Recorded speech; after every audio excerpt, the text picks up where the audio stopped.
Kemudian selanjutnya dipersilakan Pak Anton ya, Pak Anton Rubiansa dari UPBJ Jakarta. Silakan Pak Anton untuk melakukan praktek tutorial. Silakan. Baiklah, Assalamualaikum warahmatullahi wabarakatuh. Selamat pagi, selamat sejahtera, salam kita semua kepada mahasiswa di UT Jakarta, terutama di kelas Bank dan Lembaga Keuangan Non-Bank di pertemuan ke-1 ini.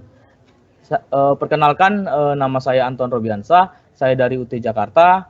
Saya akan membimbing atau mendampingi teman-teman semua untuk melaksanakan kegiatan tutorial webinar ataupun tutorial tatap muka di Universitas Terbuka di UT Jakarta selama 8 kali sesi pertemuan. Di hari ini kita pertemuan pertama ini kita membahas sesuai dengan ratsat yang telah saya buat, bahwa di pertemuan pertama kita akan memiliki 120 menit waktunya.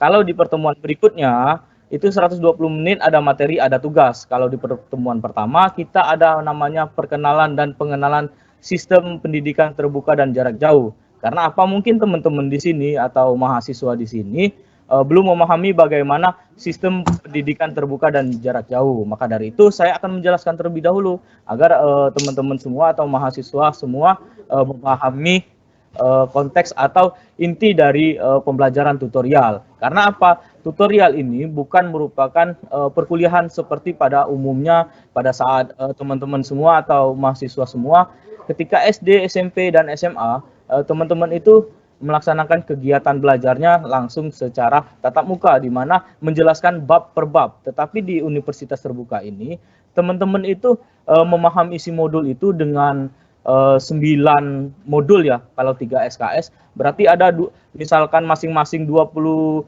KB dalam satu modul, artinya teman-teman itu terdapat 27 KB. Nah, yang harus teman-teman pelajarin selama 8 kali pertemuan. Sedangkan di universitas lain atau ketika di sekolah, KB itu sama dengan bab. Satu bab itu bisa dibahas dalam 1 kali atau 2 kali sesi pertemuan. Nah, di sini saya akan saya memberitahu bagaimana sistem perkuliahan terbuka dan jarak jauh itu, untuk bagaimana cara memahami isi modul itu dengan tepat seperti itu. Artinya saya di sini bukan sebagai dosen, bukan memberikan materi seperti layaknya guru SMA, guru SD ataupun guru SMP, tetapi kita lebih kepada diskusi dan sharing terkait dari materi-materi yang teman-teman pelajari sebelumnya di rumah, karena di itu menerapkan sistem belajar mandiri seperti itu. Baiklah, harapan saya setelah mengikuti TTM ini sesuai dengan capaian pembelajaran dari mata kuliah ini, teman-teman semua setelah mempelajari mata kuliah ini, mahasiswa diharapkan mampu memahami dan menjelaskan aset keuangan, bank dan lembaga keuangan non-bank yang ada di Indonesia, selanjutnya manajemen bank umum, manajemen bank syariah, dan BPR, serta kesehatan, kerahasiaan bank, dan lembaga pembiayaan, asuransi, dan dana pensiun. Nah, tujuan dari pembelajaran ini, teman-teman itu sudah melihat bahwa persiapan daripada kelas tutorial ini adalah mendampingi teman-teman semua untuk mampu menyelesaikan soal UAS itu dengan baik dan lulus, dan bisa diaplikasikan ketika teman-teman sudah selesai kuliah. Nah, berikutnya apa saja yang teman-teman harus pahami di sistem pendidikan terbuka jarak jauh ini? Yang pertama, teman-teman harus memahami isi modul. Nah, bagaimana cara memahami isi modul? Mungkin teman-teman sudah mengikuti namanya OSMB, PKBJJ. Di sana sudah diberikan namanya sistem cara cepat untuk memahami isi modul, membuat rencana belajar, seperti itu. Ada SI3R. Jadi teman-teman harus mulai menerapkan itu di Universitas Terbuka, karena Universitas Terbuka itu sistem belajarnya mandiri. Berikutnya, teman-teman juga harus mampu memanfaatkan web suplemen yang ada di UT seperti RBV, latihan mandiri, seperti ini contohnya. Nah, di sini ada semua nih. Kalau teman-teman buka di ut.ac.id.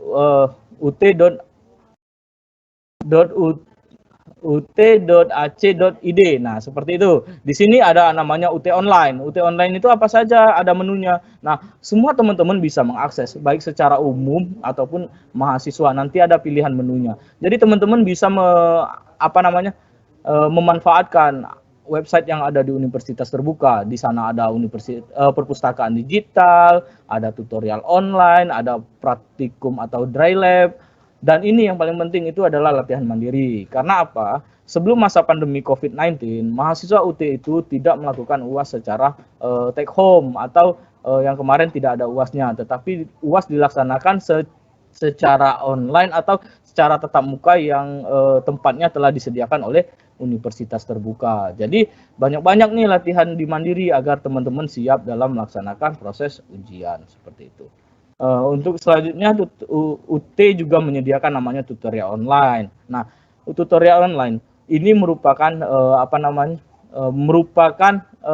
layanan bantuan belajar. Jadi teman-teman di sini, teman-teman sudah mengikuti web, mengikuti tutorial online, mengikuti TMK, dan ada webinar-webinar lainnya. Itu merupakan sarana bantuan belajar yang disediakan oleh universitas terbuka.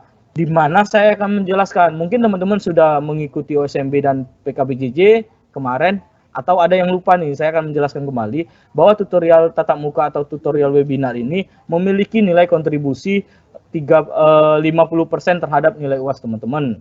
Kalau tutorial online itu 40%, kalau TMK itu 30%. Nah, di sini teman-teman harus garis bawahi, banyak sekali pertanyaan dari mahasiswa bahwa menyatakan, Pak, saya sudah ikut tuton, saya sudah ikut web, tetapi nilai saya jelek. Nah, teman-teman harus pahami dulu, kuliah di universitas terbuka itu, syarat untuk mendapatkan nilai yang bagus itu adalah jika teman-teman semua mendapatkan nilai UAS lebih dari 30% dari jumlah soal. Itu baru bisa masuk nilai dari bantuan belajar, seperti itu. Jadi teman-teman di sini, saya sebagai fasilitator atau membantu teman-teman untuk memahami materi agar supaya apa? Untuk memahami materi dari belajar di universitas terbuka, terutama di kelas lembaga bank dan lembaga keuangan non-bank, seperti itu.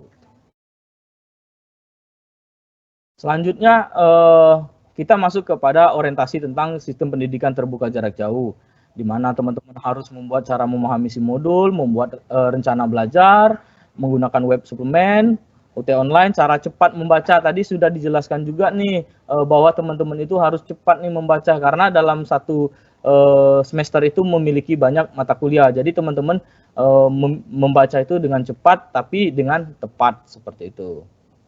Ada namanya bacanya skimming. Ada juga teman-teman itu memiliki karakter berbeda. Ada orang yang visual, ada yang audio, ada yang belajar itu dengan menulis. Nah, itu balik lagi kepada diri teman-teman yang mana yang paling disukai oleh teman-teman.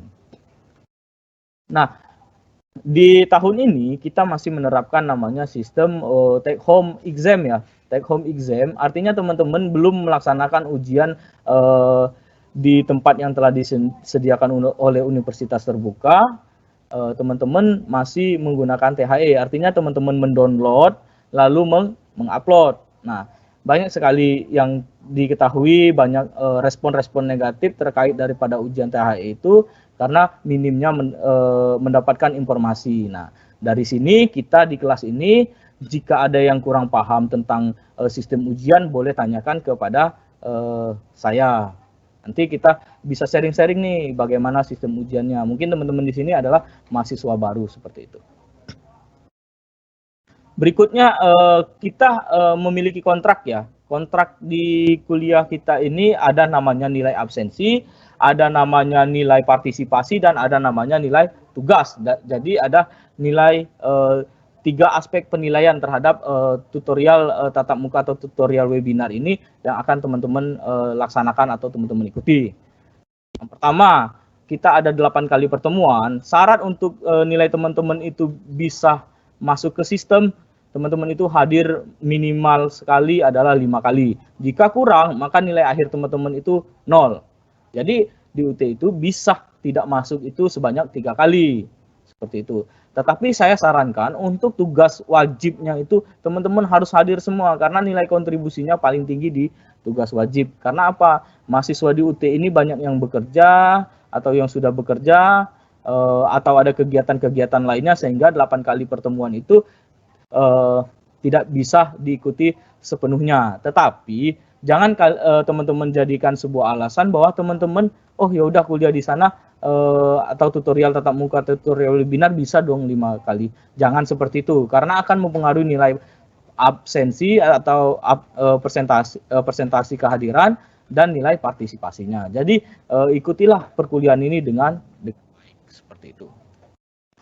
Oke, terima kasih. Itu mungkin dari perkenalan. Mungkin teman-teman di sini bisa memperkenalkan diri dari satu sama teman yang lain belum memahami, atau mungkin bisa sebutkan namanya satu-satu ya. Nggak apa-apa ya, kita nggak memakan waktu yang sedikit lama untuk menjelaskan dari mana asalnya, karena apa, kita tidak tahu backgroundnya dari mana saja. Oke, terima kasih ya atas perkenalannya. Ini mungkin mahasiswa-mahasiswa kita ada lulusan dari STAN, ada lulusan dari Polri seperti itu, anggota Polri yang ingin kuliah di akuntansi. Nah, jadi teman-teman di sini semuanya sama ya, adalah mahasiswa Universitas Terbuka di semester yang sama, mengikuti kelas lembaga bank dan lembaga keuangan non-bank. Nah, saya tekankan satu lagi ya buat teman-teman, ini dicatat ya kepada teman-teman semua. Yang pertama, tugas di setiap kali pertemuan. Sesuai dengan SAT yang telah saya buat, teman-teman di setiap kali pertemuan itu membuat peta konsep.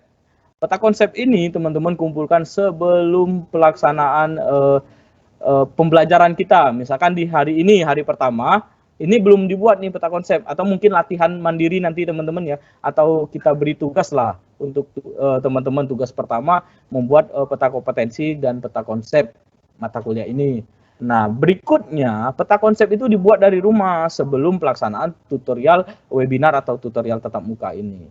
Nah, jadi teman-teman ada tugas nih sekarang. Tugasnya ya seperti itu. Dengan teman-teman membuat peta konsep, artinya teman-teman memahami konsep-konsep pembelajaran di bank lembaga keuangan non-bank ini seperti apa. Jadi ketika teman-teman masuk, teman-teman sudah belajar. Jadi enak kita sharingnya, karena saya tekankan lagi, saya itu bukan seorang dosen, tapi saya merupakan seorang tutor, yaitu fasilitator untuk membantu teman-teman semua.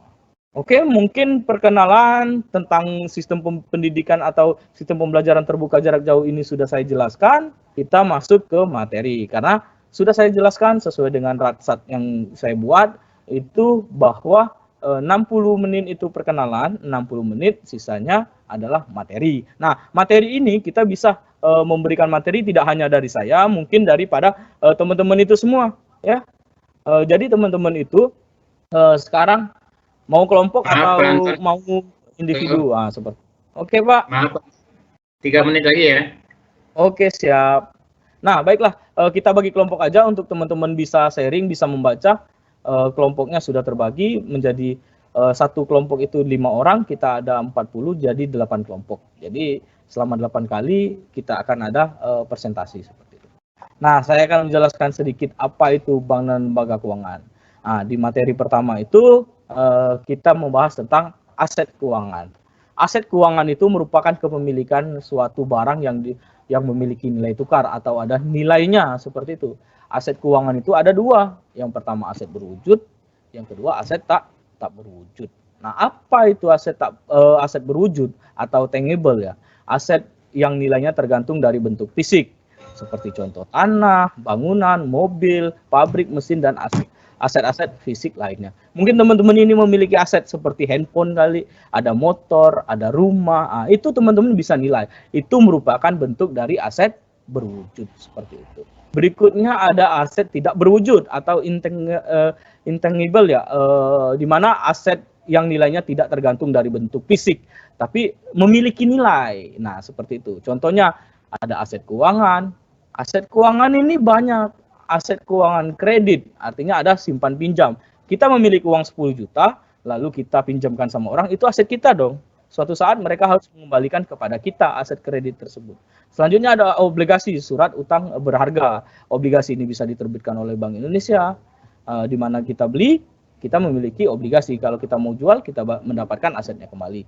Begitupun saham. Dan ada namanya hak cipta nih. Hak cipta itu merupakan aset bagi teman-teman karena memiliki nilai jual. Hak cipta boleh dijual, boleh dipasarkan, tapi nggak ada nih harga harga dasar seperti aset berwujud seperti itu. Mungkin kita masuk kepada sesi sharing.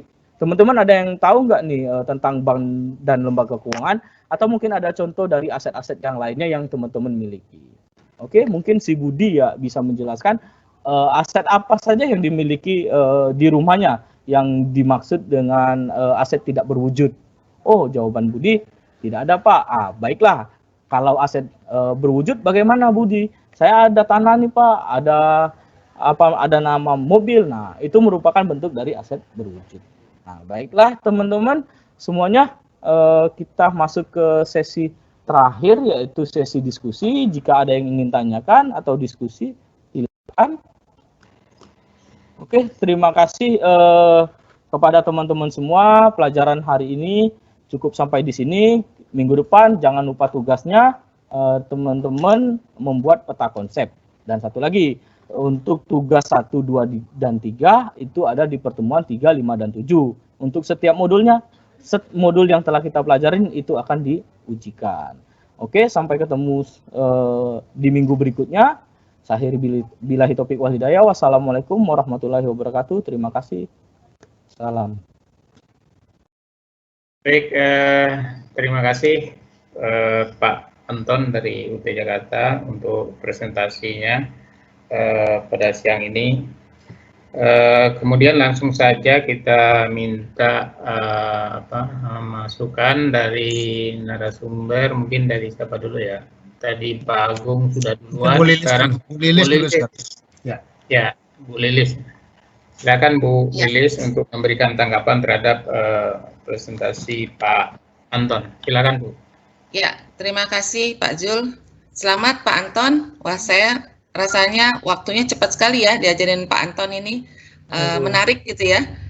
Kemudian penguasaan materinya juga oke, ya. Kemudian runtutannya juga oke ya. Tapi yang menurut saya perlu Pak Anton juga sampaikan kepada mahasiswa adalah fungsi LMS-nya. Tadi sudah lihat, saya lihat untuk BA. Kenapa Pak Anton? Lupa Bu, maaf. Iya, betul, nggak apa-apa Pak.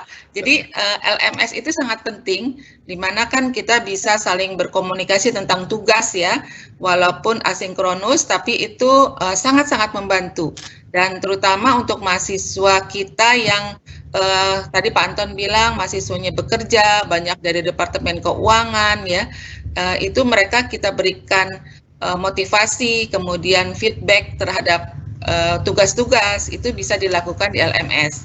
Jadi jangan lupa nih teman-teman, ya Mas Anton pasti semester yang lalu sudah melakukan sehingga mengatakan oh saya lupa. Nah untuk berikutnya ini mohon diingat bahwa itu sangat penting. Salah satu sarana kita di samping sinkronus juga ada asinkronusnya. Perpaduannya itu menjadi satu kesatuan yang enak gitu ya, yang menarik dan memotivasi mahasiswa kita untuk lebih baik lagi. Nah, tadi saya juga melihat Mas Anton itu pembelajaran aktifnya. Nah, untuk pembelajaran aktif saya yakin karena kan ini hanya latihan saja, tetapi proses Mas Anton untuk memberikan lemparan-lemparan itu sudah bagus ya. Cuman saya sih melihat Mas Anton itu KA cepat, eksekutif gitu. Larinya cepat gitu, ngomongnya cepat sekali. Kalau yang sudah biasa dengan ucapan-ucapan yang cepat itu tidak menjadi masalah, tetapi untuk contoh-contohnya mohon intonasi juga diperhatikan. Yang saya lihat Mas Anton cepat tapi tidak memperhitungkan intonasi. Misalnya gini, jadi kesimpulannya otomatis tidak semua teman-teman harus gitu. Jadi ada penekanan-penekanan yang menurut saya miss dari Mas Anton ya, terlalu datar dan cepat gitu. Sebetulnya saya yakin karena waktunya dibatasi tadi oleh Pak Zul. Nah, pada saat tutorial aslinya mungkin tidak seperti itu.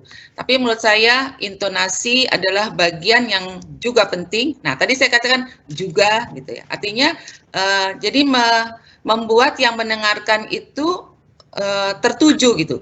Jadi selain yang ini juga ada yang lain. Pada saat mengatakan juganya itu tidak boleh sama, juga nggak seperti itu. Juga selain itu misalnya untuk menarik perhatian terhadap sesuatu yang semua itu harus memahami dengan jelas. kesimpulannya, pada saat mengatakan kesimpulannya juga nggak boleh cepat.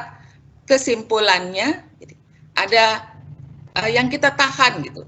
Kemudian kita juga mengucapkannya dengan intonasi yang lebih berat, sehingga tidak sama semuanya. Jadi, oh ternyata dari yang disampaikan tutor saya selama ini atau sebelumnya, kesimpulannya adalah apa? Nah, kalau yang sudah terbiasa mengajar, itu ngomong kesimpulan itu dia biasanya tidak sama dengan yang lain ya. Jadi ada memang beberapa kata ya, kosakata kata yang menurut saya itu harus dibiasakan pada saat kita mengajar. Jadi ada intonasi-intonasi yang perlu kita perhatikan, dan itu salah satu yang dinilai sebetulnya dalam kecakapan kita mengajar.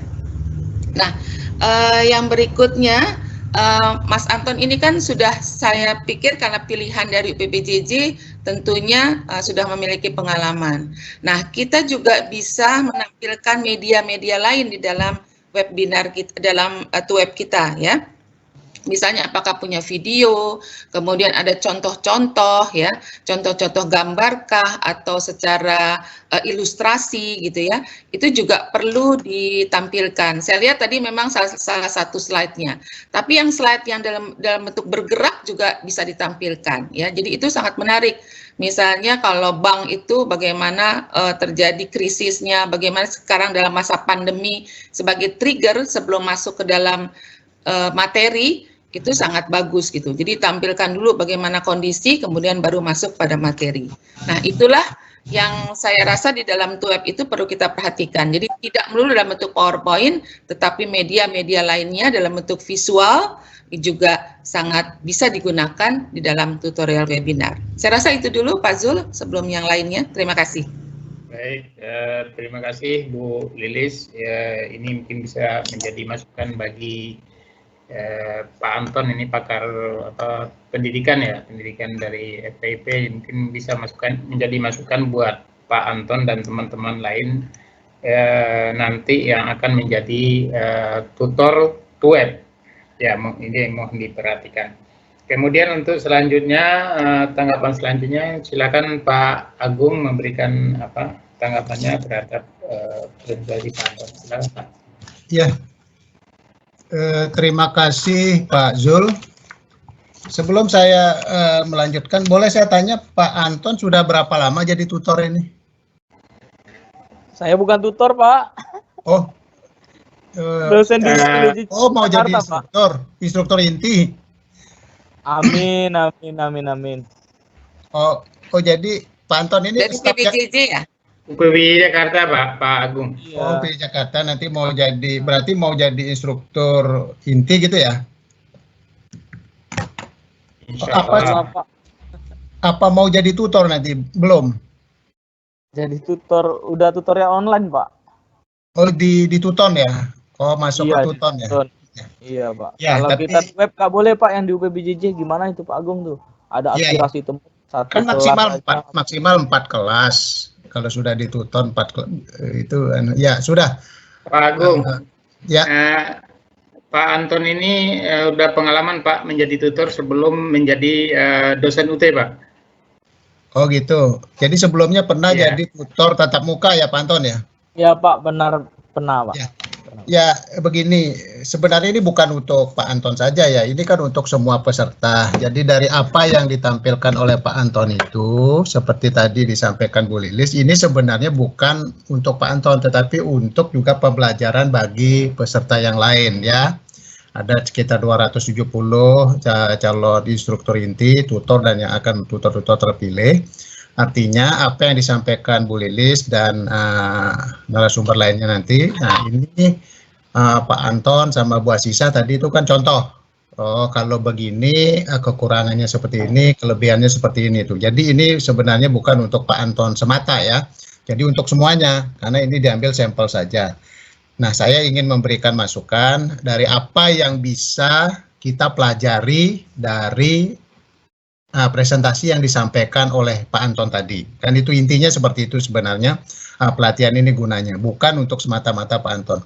Yang pertama, Pak Anton memang kelihatan memang sudah pernah jadi tutor, sudah ini karena memang sudah terpilih, kepercayaan dirinya cukup bagus ya, cukup tinggi, PowerPoint-nya juga bagus. Nah, tapi apa yang disampaikan oleh Bu Lilis itu sama, saya juga mencatat, Bapak dan Ibu semua ya, bukan untuk Pak Anton saja, di dalam memberikan apalagi ini perkuliahan daring, tidak di kelas ya, kadang-kadang mahasiswa itu kurang begitu jelas mendengar. Jadi sangat penting di dalam berkomunikasi, kelancaran komunikasi, intonasi, penekanan-penekanan apa yang perlu kita sampaikan itu sangat penting di dalam berkomunikasi.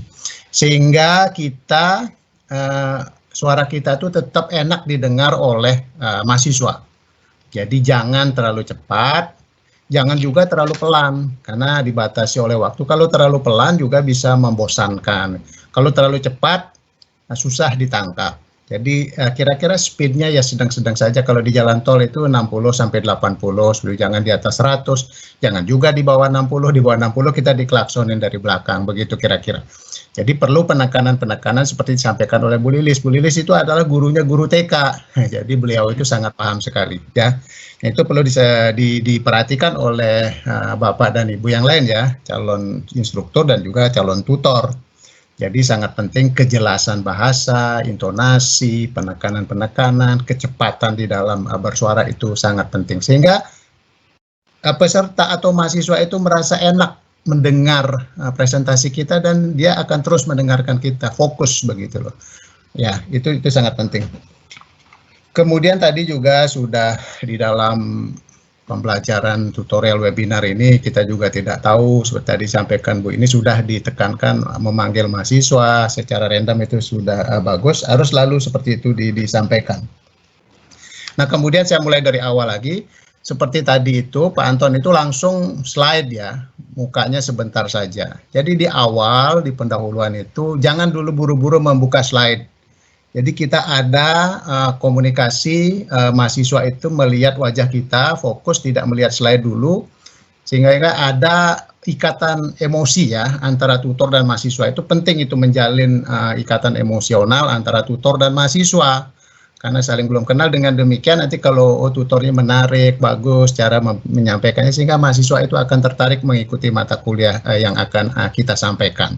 Itu penting. Nah setelah itu baru kita ya sudah perkenalan dulu, selanjutnya saya akan tampilkan materi ya, mudah-mudahan lancar ya. Kadang-kadang memang menampilkan materi itu buka dulu slide-nya Bapak dan Ibu ya, buka dulu slide-nya di desktop, sehingga nanti pada saat kita mau menampilkan itu bisa cepat langsung, jangan juga di browse lagi. Kalau udah dibuka itu akan muncul di bawahnya, tinggal kita klik ya. Jadi tidak harus membrowse, mencari dulu file di antara sekian banyak file yang ada di laptop kita. Itu perlu diperhatikan trik-trik seperti ini. Nah, sehingga nanti itu mengurangi kepanikan, mengurangi tidak terlalu membuang-buang waktu. Kemudian yang lainnya, sebenarnya tentang pendidikan jarak jauh itu memang di RAT dan SAT yang lama itu di setiap sesi itu disampaikan seperti itu, apa itu pendidikan jarak jauh dan seperti itu.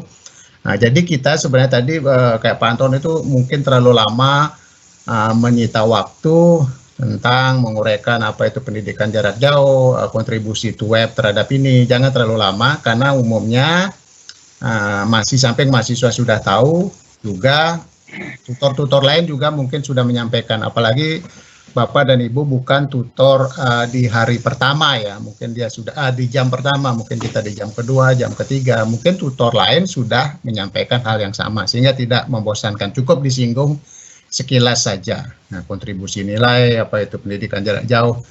Tetapi kalau membuat peta konsep nantinya itu terkait dengan materi, bisa itu ditugaskan mahasiswa untuk membuat peta konsep atau diberi contoh untuk membaca cepat di materi yang sesuai, itu boleh saja. Tapi untuk khusus secara umum PTJJ tidak perlu kita menyita waktu yang terlalu lama. Justru di pendahuluan itu yang perlu kita sampaikan adalah bagaimana kita memotivasi mahasiswa. Nah, ini harus terus-menerus kita sampaikan bahwa kesuksesan seorang mahasiswa kuliah di UT itu tidak semata-mata ditentukan oleh kepandaian, kecerdasan, dia punya biaya, tetapi yang paling utama itu adalah kemandirian dan ketekunan mahasiswa, kedisiplinan dalam mengatur waktu. Ini perlu disampaikan, kemudian dikaitkan dengan materi kuliah kita. Nah, misalnya tadi Bu Sisa memberikan tentang matematika.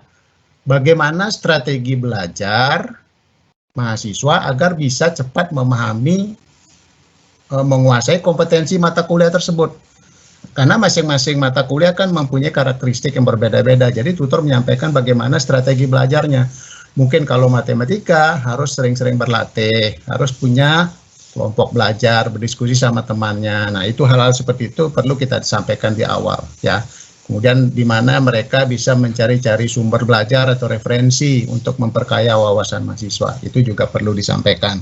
Nah, sebenarnya juga yang perlu sampaikan kepada mahasiswa, jadi ini juga harus dipahami oleh tutor, calon tutor, bahwa belajar atau kuliah di UT itu pada dasarnya itu sama dengan kuliah tatap muka di perguruan tinggi biasa. Nah, itu perlu disampaikan, hanya saja waktunya yang berbeda.